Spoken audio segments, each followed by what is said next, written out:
রাম রাম প্রিয় দর্শক, সুপ্রভাত, সুস্বাগতম নতুন একটা ভিডিওতে। আজকের আলোচ্য বিষয় হচ্ছে কি একতরফা মহব্বত, একতরফা ভালোবাসা, যাকে আমরা বাংলায় বলি।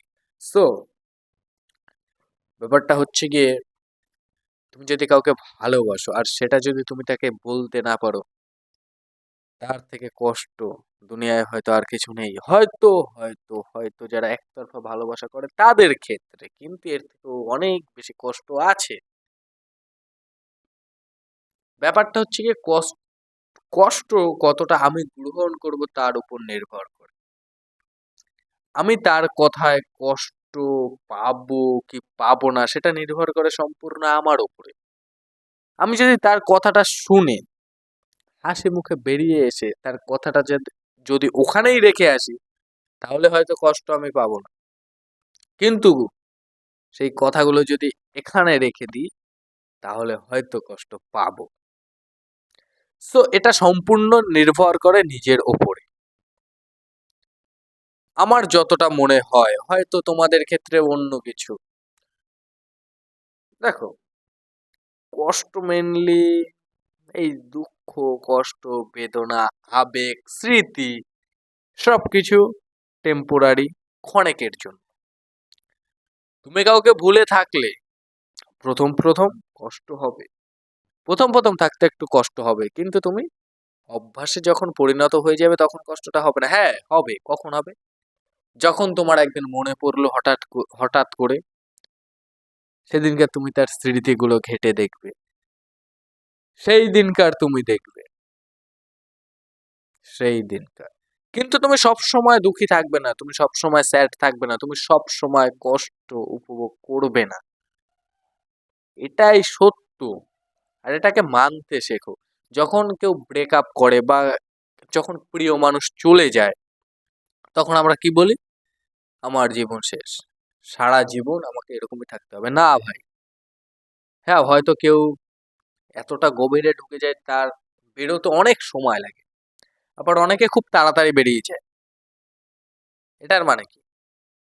এটার মানে কি যে কষ্ট পাচ্ছে না? না, কষ্ট পাচ্ছে। যে বেরিয়ে যায় সেও কষ্ট পায়, যে বেরোতে পারে না সে তো তিলে তিলে শেষ হয়।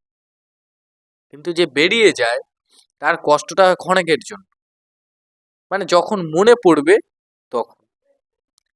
যেখানে যাবে সেখানকার যদি কোনো স্মৃতি থাকে, তাহলে সেই স্মৃতিগুলো সে মনে করবে পুনরায়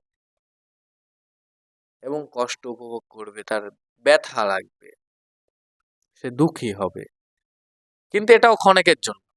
হঠাৎ করে যদি কেউ চলে আসে, তার সঙ্গে কথা বলতে বলতে, ইটস নরমাল। আর যদি কেউ এই নরমাল জিনিসটা না হতে দিতে চায়, তাহলে তারা একা থাকে। তারা কারোর সঙ্গে কথা বলতে চায় না। কারণ হচ্ছে গিয়ে তারা জানে যে আমি যদি কথা বলি তাহলে এই সমস্ত স্মৃতি, এই সমস্ত সবকিছু আস্তে আস্তে দূরে সরে যাবে, অনেক দূরে। তাই তারা নিজেদেরকে একা রাখে। এই স্মৃতিগুলো ধরে রাখে, আঁকড়ে বাঁচে। কিন্তু তারা চাইলে সেকেন্ডের মধ্যে ছাড়তে পারে, কিন্তু তারা ইচ্ছে করে ছাড়ে না। তারা যদি সেটাকে ছাড়ে তাহলে তার গিল্টি ফিল হয়। কেন ছাড়বে? এখন হচ্ছে গিয়ে একতরফা ভালোবাসা যারা করে, তার এক ধরনের মানুষ আছে একতরফা ভালোবাসায় নিজেকে সম্পূর্ণভাবে শেষ করে দেয়।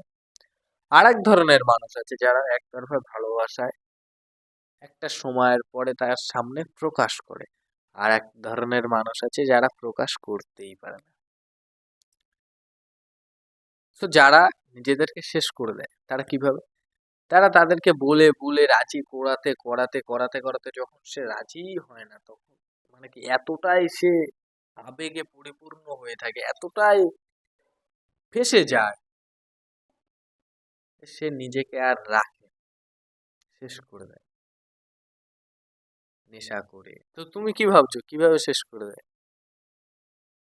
নেশা করে, তার জীবনটাকে একটা অন্য আর একটা রূপ দিয়ে।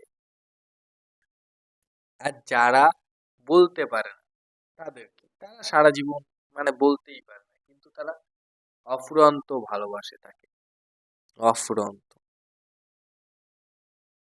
সারা জীবন ভালোবেসে যায়।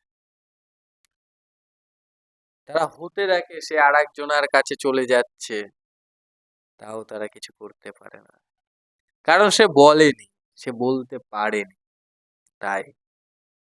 আর যারা বলে ফেলে তাদের সঙ্গে হয়তো সেরকম রিলেশন কিছু ক্ষেত্রে হয়ে যায় সম্পূর্ণ, কিছু ক্ষেত্রে হয় না, আবার কিছু ক্ষেত্রে বন্ধু হয়ে থেকে যায়, এরকমটাই হয়। কিন্তু যারা একতরফা ভালোবাসে তারা তাদেরকে সম্মান করতে জানে, যে হয়তো আমার দিক দিয়ে আমি তাকে ভালোবাসছি, কিন্তু সামনের দিক থেকে সে আমাকে ভালোবাসবে কিনা সেটা তো তার উপর নির্ভর করে, সেটা তো সম্পূর্ণ তার উপর নির্ভর করে। সো যারা একতরফা ভালোবাসে তারা জানে কতটা কষ্ট হয় অন্য কারোর হতে দেখতে, চাইলেও সে কিছু করতে পারে না।